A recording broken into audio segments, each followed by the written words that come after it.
वैसे तो हर महिला लक्ष्मी का रूप होती है, लेकिन आचार्य चाणक्य के अनुसार जिन महिलाओं के ये 7 अंक बड़े होते हैं उन्हें सबसे ज्यादा भाग्यशाली माना जाता है। आइए नीचे खबर में जानते हैं भाग्यशाली महिलाओं की कैसे करें पहचान। नमस्कार दोस्तों, औरत के अगर यह अंग बड़े हो तो वह होती है बहुत भाग्यशाली। कौन से अंग आइए जानते हैं। दोस्तों, भारतीय संस्कृति में महिलाओं को पूज्य माना गया है। उन्हें सबसे उचित सम्मान प्राप्त है। यही वजह है कि हमारे यहाँ कन्याओं के पूजन की परंपरा है। दोस्तों, गरुड़ पुराण और सामुद्रिक शास्त्र की बात करें तो इसमें महिलाओं के अंगों के बारे में विस्तार से बताया गया है। शायद यही वजह है कि हमारे घर के बुजुर्ग विवाह के लिए जब लड़की देखने जाते हैं तो शारीरिक सुंदरता की बजाय बालिका के शारीरिक अंगों और लक्षणों पर अधिक गौर करते हैं। आइए हम आपको बताते हैं कि महिलाओं के कौन से अंग अगर बड़े हैं तो वह पति और परिवार के लिए भाग्यशाली होती हैं और उनके भाग्य को बदलने वाली होती हैं। उनके लिए बहुत ही शुभ होती है। तो आइए जानते हैं इसके बारे में।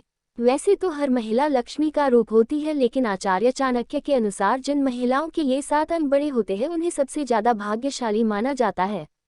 आइए नीचे खबर में जानते हैं भाग्यशाली महिलाओं की कैसे करें पहचान। नमस्कार दोस्तों, औरत के अगर यह अंग बड़े हो तो वह होती है बहुत भाग्यशाली। कौन से अंग आइए जानते हैं।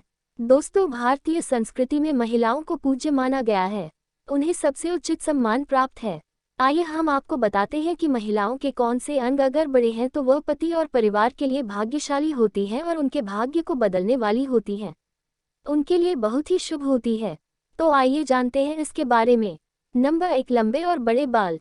दोस्तों, शास्त्रों में वर्णित है कि लंबे बालों वाली महिलाएं पद्मिनी होती हैं, अर्थात उच्च कोटि की होती हैं।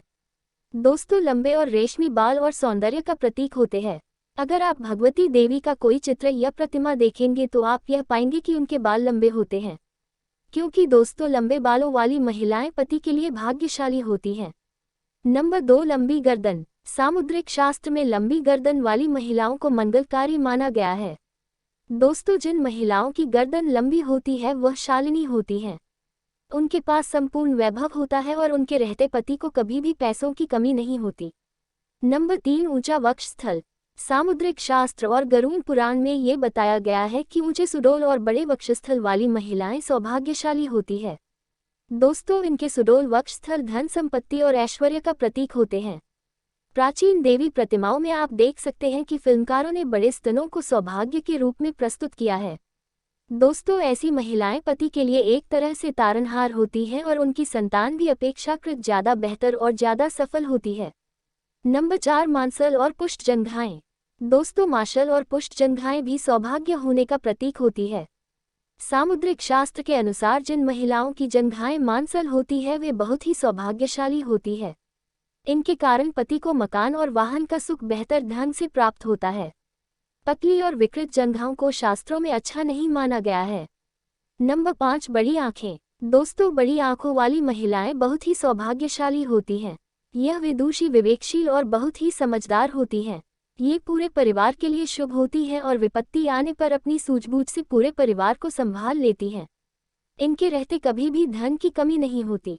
नंबर 6, लंबी नाक। दोस्तों, सामान्य से कुछ लंबी नाक वाली महिलाएं गंभीर और शांत स्वभाव की होती हैं। ये हर विपत्ति का सामना करने में सक्षम होती हैं। इनके कारण पूरा परिवार सुरक्षित रहता है।